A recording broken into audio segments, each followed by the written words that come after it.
I'm going to start this off, Matt, if we can, with you. I think it's always good to start with the lead and tell us what do you know, what's changed since the last town hall? Hey, thanks, Chris, and I want to thank Lifeline Data Centers for the invitation, and very much appreciate Scott and Steve's efforts pulling this together. You know, we spent a lot of time, I think, by colleagues here on the East Coast and the West Coast, but you know, there's such a great center of the Defense Industrial Base here in the Midwest, and it's important that we spend time helping them understand the coming program and helping them build their capabilities for conformance to the CMMC standard.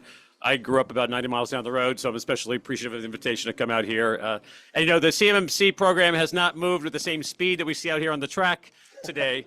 That notwithstanding, it is going to be happening. And to your question, Chris, at the town hall, we are still in a rulemaking state. We have the two rules that DoD is on the hook for. One they've produced, which was the Title 32 rule, which lays out the program. Right now, the Pentagon is spending their time answering questions to all of the public comments to that rule.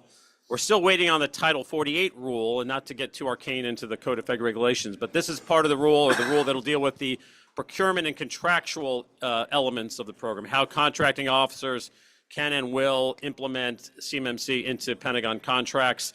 That'll get to some of the DFARS language that we were looking for. That hasn't shown itself yet. That was supposed to come out in March, so that's a bit behind schedule. But recent comments by Pentagon officials have said and reminded us all their goal is to get these rules, final rules, published by the end of the calendar year. And I think if you pressed them, they'd say before Election Day, just for the optics. So there's still some work they have to do in terms of answering those public comments, getting it back through the bureaucracy, publishing it. I expect they will be successful in that. And we at the AB and the CAECO are planning for a March at the earliest 2025 launch, which is not that far away when you think about how quickly we're already into middle of May here. Next March will be here before you know it. So for those firms in the Defense Industrial Base who may be thinking or hoping that this will continue to get kicked down the can, it's not. The election's not going to affect this. This is a bipartisan issue.